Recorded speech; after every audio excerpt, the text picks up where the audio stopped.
తెలంగాణ ప్రజల మీద దాడి చేసేంత ధైర్యం ఎట్లా వచ్చింది? వాళ్ళ వెనకాల ఎవరు ఉండొచ్చు? వాళ్ళ వెనకాల డబ్బులు ఉన్నాయి, వాళ్ళ వెనకాల రాజకీయ నాయకులు ఎవరైనా ఉంటే ఉండొచ్చు. ఆ జాతి తక్కువ నీకెందుకు రాని ఒక దళితుని కొట్టాడు, ఈ పన్నంతా ఇరిగిపోయింది. ఎక్కడి నుంచి వచ్చింది వీళ్ళకి ధైర్యం అని అన్నప్పుడు నిన్న మాధవీలత మాట్లాడిన తర్వాత బయటపడ్డది నాకు. నీ దృష్టికి అదొక్కటే, అదే చిన్న విషయం. ఆ భూతత్వంలో పెట్టి పెద్దగా చేస్తున్నాడు ఆయన, తెలంగాణ శామంట అని మాట్లాడుతున్నాను సంస్కారం లేకుండా.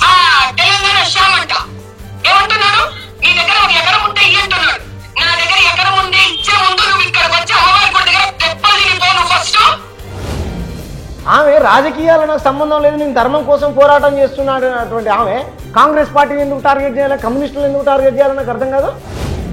మార్వాడి మంది కొంప ముంచటోడా, మార్వాడి గలీజు దంద నేర్చినోడా, మార్వాడి తెలంగాణ ముంచినోడా. మార్వాడి గోబ్యాక్ ఉద్యమం నుంచి మోడీకి సెగ తగిలే దిశగా కూడా ఈ సెగ కనిపిస్తా ఉంది. నాకేం అవ్వలేదు, మేము మా తెలంగాణ కులాల కోసం, మా తెలంగాణ బిడ్డల కోసం పనిచేసేవాళ్ళం, మా తెలంగాణ నేల కోసం పనిచేస్తాం, మా హక్కుల కోసం మేము కొట్లాడతాం. ఇదే కోపం సమ్మక్క సారక్కలను అవమానించినటువంటి చిన్నజీఆర్ మీద ఎందుకు రాలే నీకు? నమస్తే. తెలంగాణలో మార్వాడి గోబ్యాక్ అనే నినాదం గట్టిగా వినిపిస్తూ ఉంది. తెలంగాణలో ఉంటూ తెలంగాణ ప్రజల సొమ్ముతో వ్యాపారం చేస్తూ తెలంగాణ ప్రజలపై దాడులు చేస్తున్నారు మార్వాడీలు అని చెప్పి పెద్ద ఎత్తున సోషల్ మీడియాలో వైరల్ అవుతుంది. గత కొన్ని రోజులుగా, ఈ మధ్య ఒక వారం 10 రోజుల క్రితం ఒక దళితుడిపై దాడి చేశారు మోండా మార్కెట్ ఏరియాలో కొంతమంది మార్వాడీలు. దాని తర్వాత ఇష్యూ ఇంకా పెద్ద ఎత్తున తెలంగాణలో రేజ్ అయింది, ఒక చర్చ దారి తీసింది. డిస్కస్ చేద్దాం దీని మీద. మార్వాడి గోబ్యాక్ అనే నినాదంతో దాని మీద ఫైట్ చేస్తున్నటువంటి తెలంగాణ శ్యామ్ మనతో ఉన్నారు, ప్రస్తుతానికి మాట్లాడదాం. శ్యామన్న నమస్తే. వస్తే భార్గవ్ ఎలా ఉన్నావు? Yeah fine. మీ టీం సభ్యులు ఫైన్, అందరు ఫైన్. ముందుగా నా ప్రశ్న, తెలంగాణ శ్యామ్ ఏ పార్టీలో ఉన్నాడు? పార్టీ చెప్పనా లేకపోతే నేను ఉన్నటువంటి సంఘం పేరు చెప్పనా? సంఘం తర్వాత పార్టీలో ఏ పార్టీలో ఉన్నాడు? మీరు అన్న ఫస్ట్ మీరు ప్రజలకు నన్ను పరిచయం చేసేటప్పుడే ఒక తెలంగాణ శ్యామ్ అని చెప్పి. లేదు మార్వాడి గుజరాతీ గోబ్యాక్ కాదన్న, అంటే మనుషులు గోబ్యాక్ కాదు, కల్చర్ గోబ్యాక్. ఆ క్లారిటీని, కల్చర్కు వ్యతిరేకంగా పోరాడుతున్నాం, ఆ క్లారిటీ మీరు ప్రజలకు ఇస్తే బాగుంటుంది. తెలంగాణ శ్యామ్ తమిళనాడుకు సంబంధించినటువంటి వీసీకే పార్టీ, విముక్తి చిరుతల కక్షి అనేటువంటి దక్షిణాది హక్కుల కోసం కొట్లాడుతున్నటువంటి పార్టీ ఏదైతుందో ఆ పార్టీలో ఉన్నాను. ఆ పార్టీలో నేను ప్రజెంట్ ఇప్పుడు విముక్తి చిరుతల కక్షిలో అధికార ప్రతినిధిగా ఉన్నాను. మా పార్టీకి తమిళనాడులో 2 ఎంపీలు 4 ఎమ్మెల్యేలు ఉన్నారు. మా ఎంపీ సారు వ్యవస్థాపకులు తోల్ తిరుమావలన్ చిదంబరం ఎంపీ, విల్లుపురం ఎంపీ రవి గారు ఉన్నారు. ప్రజెంట్ అది డిఎంకే కూటమిలో ఉన్నది, ఆ డిఎంకే కాంగ్రెస్ కూటమిలో ఉన్నది. ఓకే. మీ పోరాటం మొత్తం వన్ సైడ్గా బీజేపీ మీద పోరాటం చేసినట్టు కనిపిస్తుంది. అంటే ఈ మార్వాడి గోబ్యాక్ అనే ఇష్యూ మీద ఇది రాజకీయ రంగు పులుముకునే అవకాశాలు కూడా కనిపిస్తాయి. ఎందుకంటే బీజేపీ మీద నెగిటివ్గా మాట్లాడుతున్నారు మీరు. ఏంటి అసలు ఈ లైన్ ఏంది? అంటే బీజేపీ అంటే మా సిద్ధాంతం అయితే బీజేపీ సిద్ధాంతపరంగా బీజేపీతో కొట్లాడతాం మేము, కానీ మేము మా ప్రాంత ప్రజల హక్కుల కోసం, మా ప్రాంతంలో ఉన్నటువంటి కుల వృత్తులు చేసుకునేటువంటి, వ్యాపారాలు చేసుకునేటువంటి వాళ్ళు ఎవరైతే ఉన్నారో వాళ్ళ వృత్తులని ధ్వంసం అవుతా ఉన్నాయి, వాళ్ళ ఉపాధి కోల్పోతూ ఉన్నారు. నేను ఇంతకుముందే చెప్పాను, ఆఫ్ కెమెరా కూడా చెప్పాను.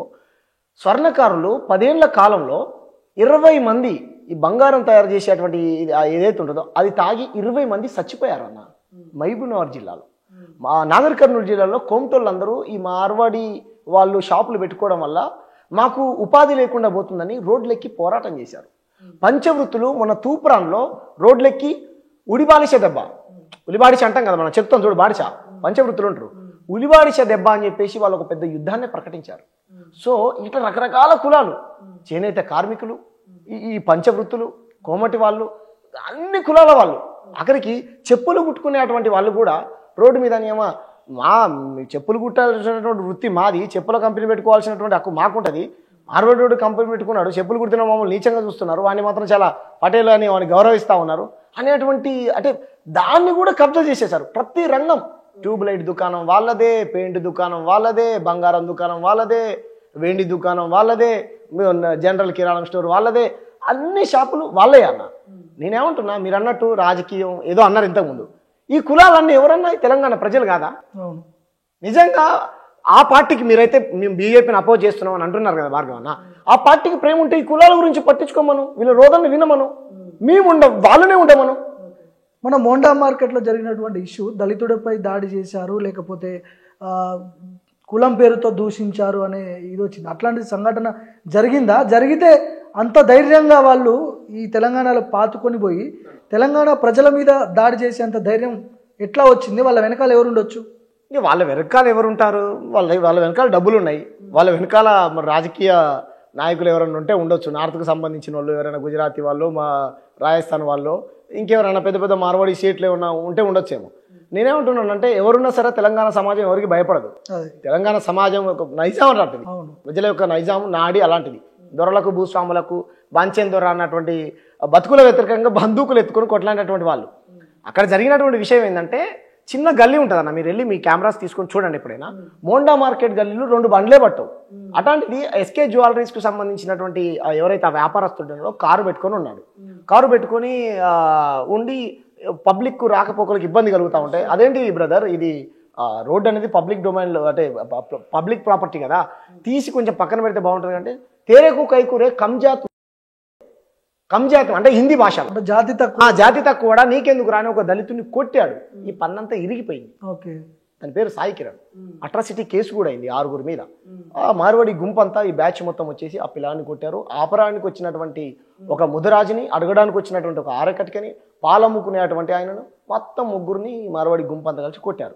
రైట్, మా లాంటి వాళ్ళు, ఎందుకంటే ఆ ఏరియా మొత్తం వాళ్ళే ఉంటారు, గల్లీ మొత్తం ఎవరు ఉండరు అక్కడ. సరే ఉన్నా అక్కడక్కడ అంత ధైర్యం చేసే పరిస్థితి ఉండదు. నీ దగ్గర ఎన్ని కోట్లు ఉన్నాయో నాకైతే తెలియదు. ఒక్కొక్క మార్వాడి దగ్గర ఇప్పుడు దాంట్లో ఉన్నటువంటి 300 కోట్లు ఉన్నాయంట, నాకు తెలియదు మరి. సరే ఉంటే ఉండని, తప్పులేదు. మీకు డబ్బులు ఉంటే ఇంకో వేరే మనుషుల మీద దాడి చేస్తారా? మా ప్రాంతం వ్యక్తుల మీద దాడి చేస్తారా? నిజంగా అతను ఏమైనా తప్పు చేసి ఉంటే కనుక చట్ట ప్రకారం నువ్వు చర్యలు తీసుకొని ఉంటుంది. నువ్వు వెళ్ళనుంటివి, చేయనుంటివి, అన్ని కొట్టి పన్నీరు కొడితివి, ఇది చేస్తేవి. మా ప్రాంతం వాడు కదా. అది కాకుండా నువ్వు కులం పేరుతోని బహిరంగ ప్రదేశంలో దూషించావు. ఎస్సీ ఎస్టీ అట్రాసిటీ కేసు కూడా అయింది. సో అక్కడి నుంచి పుట్టింది ఉద్యమం కాదు. మేము వెళ్ళాము, బాధితుల్ని పరామర్శించాము, ధైర్యాన్ని ఇచ్చాము. నేను, మీకు కూడా తెలుసు, రాంప్రసాద్ అన్న ఎప్పటి నుంచో పనిచేస్తా ఉన్నాడు దళిత అట్రాసిటీ కేసు, రాంప్రసాద్ అన్న, మేమందరం వెళ్ళి బాధితుల్ని పరామర్శించి వాస్తవ విషయాలను అడిగి తెలుసుకొని వచ్చాం. మేము తప్ప ఎవరు ఖండించలే. గోరేటి రమేష్ అనే వ్యక్తిని కూడా అరెస్ట్ చేయడు, ఓన్లీ పాట పాడినందుకేనా? ఇప్పుడు ఆ ఇన్సిడెంట్ జరిగి నేను అదే చెప్పానన్న, తెలంగాణలో తెలంగాణ ప్రజలంటేనే పాట. ఇంటికో కళాకారుడు ఉంటాడు, కళ అనేది ఏ కులానికి సొంతమైంది కాదు. తెలంగాణలో ప్రతి ఒక్క వ్యక్తి పాడతాడు. ఏదైనా అన్యాయం పైన ప్రతి తీసుకున్నా, చెట్టు మీద, పుట్ట మీద, రాయి మీద, రప్ప మీద, కులం మీద, మతం మీద, ప్రాంతం మీద, ప్రతి దాని మీద తెలంగాణ కవులు రాస్తారు, కళాకారులు పాటలు పాడతారు. ఇక నాకు అర్థం కాని విషయం ఏంటంటే, తెలంగాణలో అధికారంలో బీజేపీ లేదు, కానీ మార్వాడీలకు వ్యతిరేకంగా ఇట్లాంటి స్లోగన్స్, ఇట్లాంటి పాటలు వినిపించినప్పుడు కాంగ్రెస్ ప్రభుత్వం ఉంది ఇక్కడ రూలింగ్ లా, కానీ టాస్క్ ఫోర్స్ పోలీసు వాళ్ళు కావచ్చు, పోలీస్ వ్యవస్థ వాళ్ళకు అనుకూలంగా ఎట్లా పనిచేస్తుంది? ఇట్లా వ్యతిరేకంగా పాటలు రాస్తే వీళ్ళని ఎట్లా ఎత్తుకపోయి మీలాంటి వాళ్ళని ఇప్పుడు టాస్క్ ఫోర్స్ వాళ్ళు నిన్న కూడా తీసుకుపోయారని చెప్పి మీరే చెప్తున్నారు. ఎట్లా అసలు ఎక్కడ జరుగుతుంది ఇది? నాకు అర్థం కావట్లేదు. బీజేపీ రూలింగ్ లో లేదు కదా తెలంగాణలో. బీజేపీలో ఇప్పుడు అంటే నా ఉద్దేశం ఏంటి అని అంటే, నరేంద్ర మోడీ గారు ప్రధానంగా దేశంలో అధికారంలో ఉన్నారు. ఈ 2014 తర్వాత వచ్చినటువంటి ఈ నార్త్ వలసదారులు, రాజస్థాన్ మార్వాడి పెట్టుబడిదారులు ఎవరైతే ఉన్నారో వాళ్ళ కల్చర్ విపరీతంగా, అంటే వాళ్ళ ఎక్కువైపోయింది. ప్రతి రంగంలో జొరబడిపోయారు వాళ్ళు. సో అంటే నేను వాళ్ళు ఉన్నారని నేను అంటలేదు, కానీ ఎక్కడి నుంచి వచ్చింది వీళ్ళకి ధైర్యం అని అన్నప్పుడు నిన్న మాధవీలత మాట్లాడిన తర్వాత బయటపడ్డది నాకు. ఆమె మాధవీలత గారు, అమ్మ నువ్వు నిజంగా నీకంత బాధ ఉంటే దెబ్బలు తిన్నటువంటి బాధితుల తరపున కదా నువ్వు నిలబడాలి. ఎవరో ఒకలా హిందువులు కొట్టుకుంటారు, ముస్లింలు హిందువులు కొట్టుకుంటారు, వీళ్ళు కొట్టుకుంటారు, వాళ్ళు కొట్టుకుంటారు. సరే అమ్మా, నీ దృష్టికి అదొక్కటే, అదే చిన్న విషయం. ఆ భూతత్వంలో పెట్టి పెద్దగా చేస్తున్నాడు, ఆయనలో తెలంగాణ శామంట అని మాట్లాడుతున్నాను. సంస్కారం లేకుండా సెక్యులర్ దేశం అంటుంది కదా, సెక్యులర్ దేశం అందరూ ఉండొచ్చు, బతకొచ్చు, వ్యాపారాలు చేసుకోవచ్చు అని చెప్పి వీళ్ళు ఒప్పుకుంటారా అన్న? బీజేపీ ఆర్ఎస్ఎస్ ఐడియాలజీ ఉన్నటువంటి వ్యక్తులు సెక్యులర్ దేశం అనగా ఎప్పుడైనా నిన్నవా? వీళ్ళు ఒప్పుకుంటారా? ఆమె ఏం చెప్తుంది? వాళ్ళ పైగా నరేంద్ర మోడీ గారంట హిందువులు ముస్లింలు కలిసి ఉండమని చెప్పిండంట. మరి హిందువులు ముస్లింలు కలిసి ఉండమని చెప్తే పొద్దున్న లేస్తే నువ్వెందుకు మత పంచాయతీ పెడుతున్నావమ్మా? నాకు అర్థం కాదు. ఒక్కసారి ఆ క్లిప్ నేను సేవ్ చేసుకొని పెట్టుకున్నా. సరే సరే. తెలంగాణ శామంట ఏమంటున్నాడు? నీ దగ్గర ఒక ఎకరం ఉంటే ఇయ్యంటున్నాడు. నా దగ్గర ఎకరం ఉంటే ఇచ్చే ముందు నువ్వు ఇక్కడికి వచ్చి అమ్మవారి గుడి దగ్గర దెబ్బలు తినిపోను. ఫస్ట్ తెలంగాణ ప్రజలు బతుకమ్మ చేసుకున్న ఆడవాళ్ళని భయంకర నాశనం చేస్తే అటువంటి రజాకారికి చేతులు కలిపిన కాంగ్రెస్ తొత్తులు ఉన్నారు ఇక్కడ. వాళ్ళ గురించి మాట్లాడే ధైర్యం ఇది కమ్యూనిస్ట్ లెఫ్టిస్ట్ గారికి. కనీసం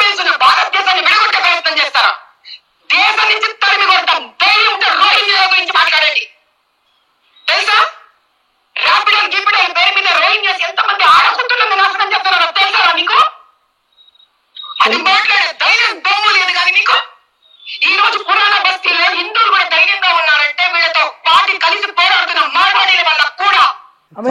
టంగ్ స్లిప్ అయింది ఆమె తెలుసారా అన్నది. ఇంకోటి కమ్మి నికృష్టులు. ఇప్పుడు ఆమె రాజకీయాల నాకు సంబంధం లేదు, నేను ధర్మం కోసం పోరాటం చేస్తున్నాడు అటువంటి ఆమె కాంగ్రెస్ పార్టీని ఎందుకు టార్గెట్ చేయాలి, కమ్యూనిస్టులు ఎందుకు టార్గెట్ చేయాలని నాకు అర్థం కాదు.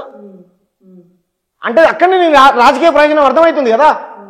నువ్వేం చేసావు, పెద్దమ్మ గుడికి సంబంధించి బంజారాహిల్స్ రోడ్ నెంబర్ 12 ఇక్కడే బస్తీ, మీరు కూడా వెళ్ళారు. ఆ గుడి గురించి మాట్లాడుతున్నావు, సంతోషం, మాట్లాడాల్సిందే. ఆ బస్తీ వాసులందరూ కోరుకుంటారు, ఎప్పటి నుంచో అక్కడ పూజలు జరుగుతూ ఉన్నాయంట. 80 ఏళ్ళ నుంచి ఆ గ్రామ అదే ఆ బస్తీ వాసులందరూ ఆ తల్లిని పెట్టుకున్నారు, పెద్దమ్మ తల్లిని. సంతోషం, మేము కాదంటలే, మేము కూడా సపోర్ట్ చేస్తాం. ఇదే కోపం సమ్మక్క సారక్కలను అవమానించినటువంటి చిన్నజీఆర్ మీద ఎందుకు రాలే నీకు? ఏం మాట్లాడుతున్నావు మాధవీలత? రోహింగ్యాలు చాలా మంది వచ్చి తెలంగాణలో రోహింగ్యాలు వాళ్ళని ఏమంటారో కూడా నాకు తెలియదు. ఆ రోహింగ్యాలు నాకు ఎప్పుడైతే కనపడలే, ఓకే రైట్, కనపడరే అనుకో, ఉన్నారే అనుకుందాం. మాధవీలత గారు చెప్పినట్టు వాళ్ళని పట్టుకోవాల్సింది ఎవరన్నా? నేను హోంమంత్రినా? సెంట్రల్ బలగాలు ఏం చేస్తా ఉన్నాయి? నరేంద్ర మోడీ గారికి చెప్పొచ్చు కదా, రోహింగ్యాలతోని తెలంగాణలో ఉన్నటువంటి ప్రజలందరికీ ప్రమాదమే కదా, మనం పట్టుకో. ఏం మాట్లాడుతోంది మాధవీలత? రేవంత్ రెడ్డి గారు ఏమన్నా పర్మిషన్ ఇవ్వన్నారా? కేంద్ర బలగాలు వచ్చి ఇక్కడ సెర్చ్ చేసి వాళ్ళని పట్టుకుంటానంటే వాళ్ళకు ఉన్నాయంట. ఎవరికి? వాళ్ళు ఇక్కడే ఓటేశారు, ఆధార్ కార్డులు ఉన్నాయి, రేషన్ కార్డులు ఉన్నాయని చెప్తా ఉంది వాళ్ళకు. మరి దెబ్బలు తిన్నటువంటి దళితులకు లేవా? ఏదో చిన్నదాన్ని బుద్ధతోలు పెట్టి చూస్తా ఉన్నారు అన్నట్టుంది. దళితుడిని కులం పేరుతో బహిరంగ ప్రదేశంలో తిట్టడం నీకు చిన్న సమస్యనా? నాకు పెద్ద సమస్యే. ఇప్పుడు మార్వాడీలోని తెలంగాణ నుంచి వెళ్ళిపోండి అనే రైట్స్ లేవు అని చెప్పి ఆమె చెప్తుంది.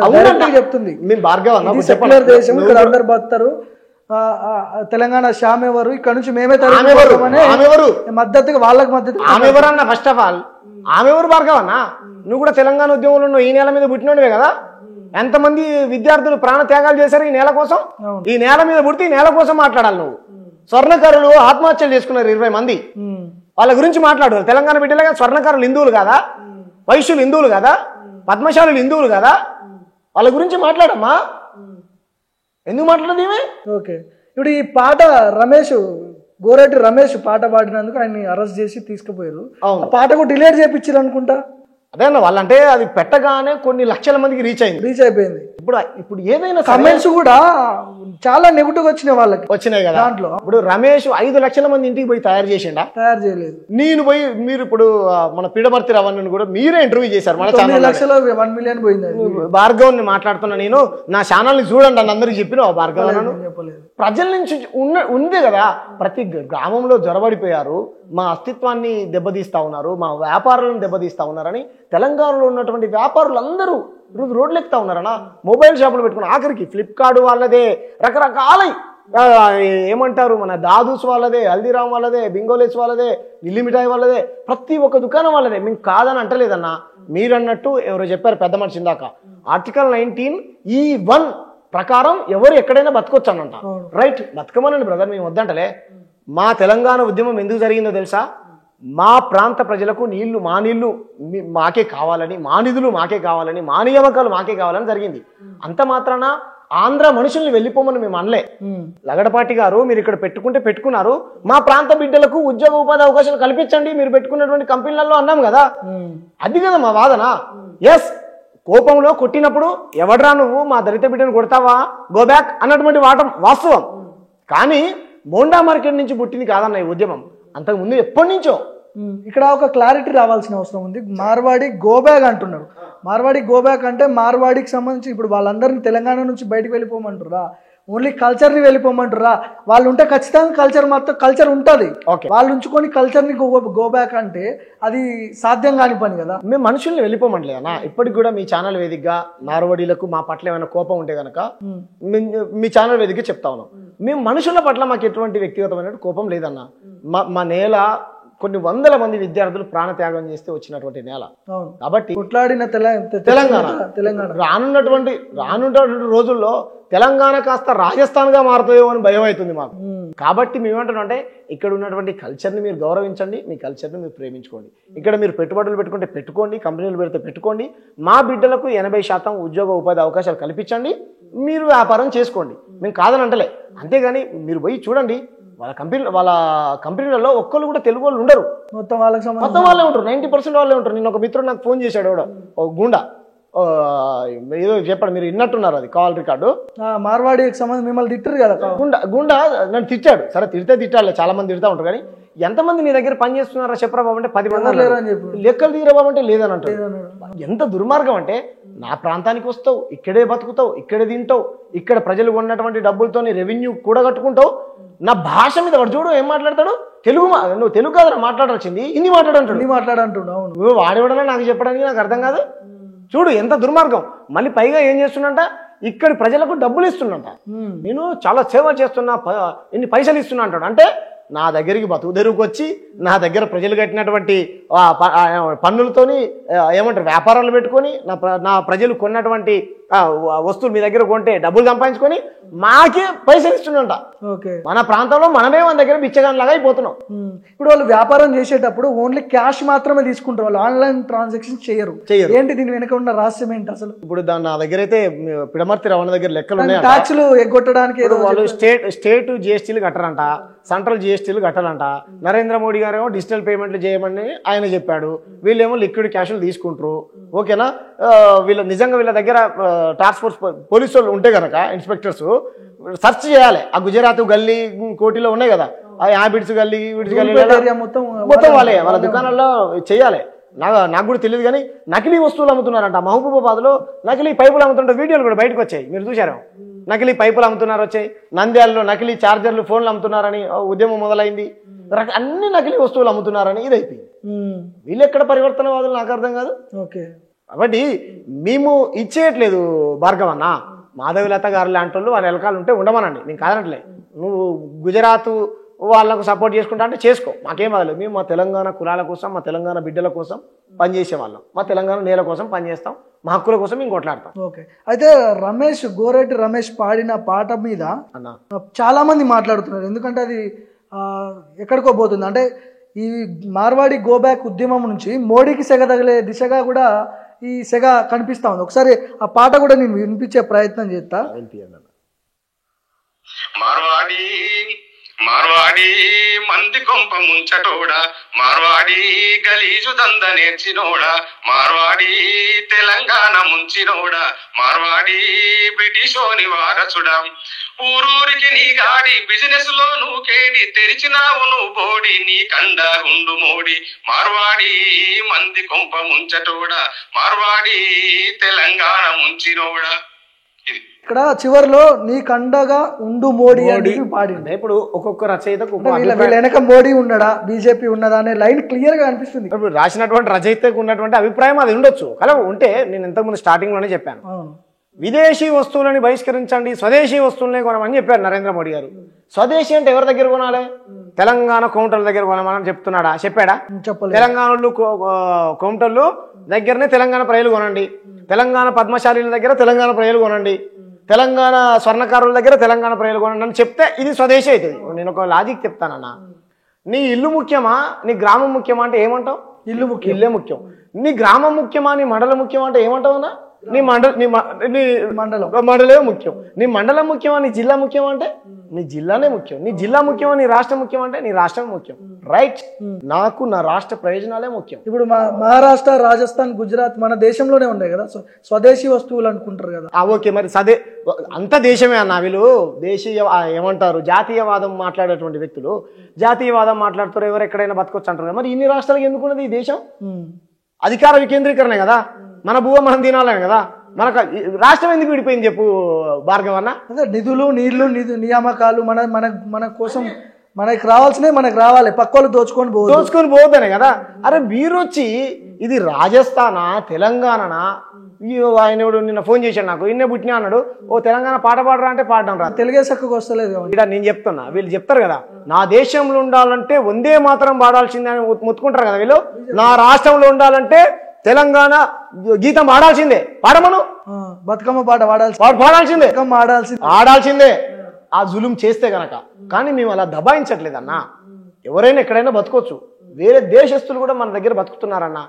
నా తెలంగాణ తల్లి ఎవరికైనా ఇంత బో పెడుతుంది. మేము కాదంటలే, కులాన్ని చూసి మతాన్ని చూసి మేము గౌరవించాం. పోండి మీరు తమిళనాడు పోండి, తమిళనాడులో ఈ రాజకీయాలు చేస్తే నడుస్తుందేమో. కేరళకు పోండి, నడవదు. అక్కడ దాకా ఎందుకన్నా మహారాష్ట్రలో వీళ్ళు చెప్తున్నారు కదా హిందువుల మధ్య చీలిక అని. కరుడు కట్టినటువంటి దాదాసాహెబ్ బాల్ ఠాక్రే ప్రాంతీయవాదం కోసం కడదాకా కాషాయం బట్టలు వేసుకొని కట్టెగాలిన దాకా ప్రాంతీయవాదం కోసం బతికినోడన్నా ఆయన కాదా? ఇక్కడున్న వాళ్ళు హిందువులు కదా, ఏం మాట్లాడతారన్న వీళ్ళు, నాకు అర్థం కాదు. చివరిగా ఏం చెప్తారు మీరు? మార్వాడీల దగ్గర కొనొద్దని చెప్తున్నారా, వాళ్ళని బహిష్కరించమని చెప్తున్నారా, వాళ్ళ కల్చర్ని తీసేయమంటున్నారా? ఎందుకంటే హైదరాబాద్ లో చాలా పెద్దగా వీళ్ళు పాతుకొని పోయారు. అవును, బడా బడా నాయకులు నేతల కంటే వీళ్ళ దగ్గర మస్తు డబ్బులు, తెలంగాణ ప్రజల మీద వచ్చినటువంటి డబ్బులు, వ్యాపారం చేసిన డబ్బులు చాలా ఉన్నాయి. వాళ్ళ దగ్గర కొనొద్దంటారా? వాళ్ళని ఏం చేయాలంటారు? అసలు మేము ఏమంటున్నాం అంటే నాణ్యతమైనటువంటి వస్తువులు అంతా కొనండి. నేను పర్సనల్గా ఏం చెప్తున్నా అంటే సరే కొనే దగ్గరకు నేను వద్దన్నంత మాత్రం కొనకుండా పోతాను. కానీ నేనైతే తెలంగాణలో ఉన్నటువంటి ప్రజలకు, ముఖ్యంగా సౌత్ ప్రజలందరికీ, అది కేరళ కావచ్చు, కర్ణాటక కావచ్చు, రాయలసీమ కావచ్చు, ఆంధ్రప్రదేశ్ కావచ్చు, తెలంగాణ కావచ్చు, తమిళనాడు కావచ్చు, పాండిచేరి కావచ్చు, ప్రజలందరికీ చెప్తున్నాను, ఈ మార్వాడి, రాజస్థాన్, గుజరాతీ వ్యాపారస్తుల దగ్గర ఏ వస్తువులు కొనకండి. ఓకేనా? ఏ వస్తువులు కొనకండి. మన ప్రాంత ప్రజల దగ్గర కొనండి, మన ప్రాంత ప్రజల దగ్గరనే తినండి. వాళ్ళు చెప్పారు కదా. అన్ని వ్యాపారాలలో ఏళ్ళు పెట్టిరా వీళ్ళు? అన్నిట్లో అన్నా, నేను చెప్పాను కదా ఇంతకుముందు, ఒక తాడి చెట్టు మాత్రమే ఎక్కలేదు, మిగతా వృత్తులన్నీ ఎక్కేశారు. చికెన్ మటన్ దుకాణాలు పెట్టలేను. నేను అదే గతంలో నేను ఫేస్బుక్లో పోస్ట్ రాశాను, తెలంగాణ గ్రామంలో రోడ్లు లేనటువంటి గ్రామం ఉందేమో కానీ, ఓకేనా, మన కొట్టు లేనిది ఉండదు. వద్దు, గ్రామంలో మార్వాడి దుకాణం లేనటువంటి గ్రామం లేదు తెలంగాణలో. వీళ్ళు కోంటోళ్ళని కూడా బీట్ చేసిపోయారు. అంటే కోమట నిన్న సంగారెడ్డి నుంచి ఒక అన్న ఫోన్ చేశాడు నాకు. యావే ఎవిడెన్స్ నా దగ్గర ప్రూఫ్స్ ఉన్నాయి. అన్న ఊర్లో కోంట ఆయన ఉంటాడు. నాకు చిన్నప్పుడు నాకు బాగా గుర్తు, మా ఊర్లో సీన్ సావుకార్ అని ఉంటుండే. సావుకార్ అంటాం కదా మనం, సీన్ సావుకార్ అని ఉంటుండే. ఏదన్నా ఛార్జీకి పైసలు లేకపోయినా 5 10 కావాలంటే సావుకారి ఇంకా పనికాడికి పోయినాం, లేవు పైసలు, మా వాడికి హాస్టల్కి పోతాడు, 100 200 బదిలీ అంటే మళ్ళీ ఎప్పుడు ఇస్తామంటే అది ఇచ్చేటోడు. ఆ బంధం ఉండేది. ఒక్క మార్వాడి అయినా గ్రామంలో ఉన్నటువంటి ఎవరికైనా 5 10 అప్పించాడు చూడు. చాలా వీడియోస్ వచ్చినాయి. ఇంతకుముందు చాలా మంది మార్వాడీసు సంపద మొత్తం కూడగట్టుకుని సిటీల పేరుతోని పోయిన వాళ్ళు ఉన్నారు. మన దగ్గర దోచుకొని వెళ్ళిపోవడం ఇప్పుడే బయటకు వస్తున్నాయి అన్ని. అవును. కాబట్టి మేమేమంటున్నాం అంటే తప్పులు చేసేది వాళ్ళు, దాడులు చేసేది మీరే, మా సంస్కృతిని ధ్వంసం చేసేది మీరే, మా కల్చర్ని పాటు చేసేది మీరే, మా వ్యాపారాలను దెబ్బతీసేది మీరే. కాబట్టి మేమేమంటున్నాం అంటే మా ప్రాంతం వాళ్లకు 80% అవకాశాలు కల్పించండి, పెట్టండి. ప్రభుత్వం ఇంకా పిచ్చలు వీళ్ళు ఏం మాట్లాడతారన్న, తెలంగాణ వాళ్ళకు తింటే అవుతారంట. తెలంగాణ వాళ్ళు తింటే వ్యాపారం చేసుకోవడం రాదని చెప్పి అంటారు తెలంగాణ వాళ్ళకి. అంటే మా తెలంగాణ మనకు మనమే హీనమైన వాళ్ళని చేస్తున్నారు మన వాళ్ళే. ఏమందని చెప్పి వీళ్ళు తెలంగాణ అంటే వీళ్ళ మైండ్ను మొత్తం గుజరాతీ, రాజస్థాన్, మార్వాడి వాళ్ళు వాళ్ళ కంట్రోల్లోకి తీసుకున్నారు. కాబట్టి వీళ్ళు తెలంగాణ ద్రోహులే కదా. వీళ్ళు ఎవరి గురించి మాట్లాడాలి? తెలంగాణ బిడ్డల గురించి మాట్లాడాలి. అద్భుతంగా వ్యాపారాలు చేసుకుంటారు తెలంగాణ బిడ్డలు. నేను చూపిస్తా కరీంనగర్ ఏరియాలో, నేను చూపిస్తా వరంగల్ ఏరియాలో. ఇంతకుముందు ఫోన్ చేశాడు ఒక అన్న, కోమటైనా, తమ్ముడు నేను ఎప్పటి నుంచో నాణ్యతమైనటువంటి వస్తువులు నా దగ్గర రాడు, ఆ మార్వాడి అయినా అద్దాలతోని ట్యూబ్ లైట్లు, బీబీ లైట్లు వేసి అట్రాక్ట్ చేసుకున్నాడు. మొత్తం వాళ్ళ దగ్గర మార్వాడీలు అందరూ వాళ్ళ దగ్గర కొడతారు. ఒక్క మార్వాడి అయినా తెలుగులో షాపులో కొనంగా చూసినావు ఎప్పుడన్నా నువ్వు? కొనడు. మనము వాళ్ళ షాపులనే కొనాలి, మార్వాడీలు వాళ్ళ షాపులనే కొంటారు. వాళ్ళంతా స్ట్రిక్ట్గా ఉంటారు, మన వాళ్ళే ఎక్కడో లైన్ తప్పినట్టు అనిపిస్తుంది. నేనేమంటా, చాలా ఒకటే లైన్ మీద ఉంటారు వాళ్ళంతా. ప్రభుత్వాలను కూడా నేను కూడా ముఖ్యమంత్రి గారిని కూడా రిక్వెస్ట్ చేస్తా ఉన్నా, కార్పొరేషన్ నిధులు ఇచ్చి మీరు ఎస్సీ భవనాలని, ఎస్టీ భవనాలని, బీసీ భవనాలను పెడుతున్నారు కదా, ఎస్సీ కార్పొరేషన్స్ లోన్స్ ఇస్తా ఉన్నారు కదా, ఇవ్వండి, ఇచ్చి వాళ్ళకి వ్యాపారం పెట్టించండి, బతుకుతారు కదా బిడ్డలు. కంపెనీ పెట్టుకుంటే ఇంకో 10 మందికి ఉపాధి కల్పిస్తాడు మన ప్రాంతం వాడు. పక్కనున్న ఆంధ్రోళ్ళని ఎందుకు వెళ్ళగొట్టాము చెప్పాను, నాకు అర్థం కాదు. మనకు రావట్లేదు కదా.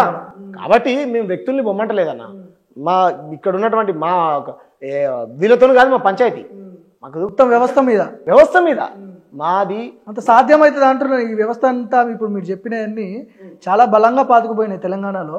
వీటన్నిటిని అడ్డుకట్ట వేయాలంటే అంత ఈజీ పని కాదేమో అనిపిస్తుంది నాకు. మాది మత పంచాయతీ కాదు, మార్కెట్ పంచాయతీ. మీరు ఇక్కడ దాకా ఎందుకు పిలిచారు? ఇది ఒక పెద్ద చర్చ అవుతుంది సమాజంలోనే కదా మీరు పిలిచింది. భగవాన్, ఈ వాతావరణం ఉన్నదా లేదా ప్రజలలో? ఒక్కలైనా సరే దాడి తర్వాత ఇంకా బలంగా పెరిగిపోయింది, బలం అయిపోయింది. అవును, చూడండి వాళ్ళ గుండాగిరి చూడండి, వాళ్ళే కొడతారు, వాళ్ళే బెదిరిస్తారు. వాడు నన్ను తెలుగు మన హిందీ మాట్లాడమంటాడు. మా ప్రజలు కట్టినటువంటి పన్నులతో డబ్బులు సంపాదించుకొని మా మీద దాడులు చేస్తారు. ఎలా అన్నా నేను మాట్లాడడం కాదు, విశ్వకర్మలు మీరు తీసుకొచ్చి. అవును, చూసిన నేను ఆ వీడియో కూడా చూసిన. విశ్వకర్మలు కూడా మాట్లాడుతారు, వర్ణకారులు, చేనేత కార్మికులు, కుమారోళ్ళు, ఏమంటారు సంపన్న కులాలు అందరు రోడ్లు ఎక్కారు. ఇప్పుడు టాస్క్ ఫోర్స్ వాళ్ళు పిలిచి ఏం చెప్పారు మీకు? దేనికి పిలిచిరంట మీకు? అదే అన్న అంటే కంచె తీసుకుపోయిర్రా మిమ్మల్ని వాళ్ళు రమ్మంటే మీరు పోయిర్రా?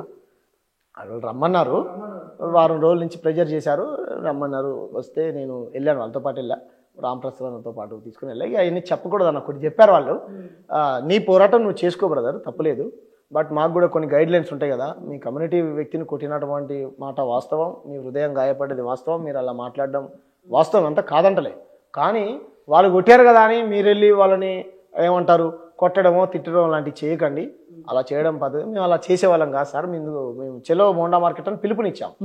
సో అది కొన్ని లక్షల మందికి రీచ్ అయింది.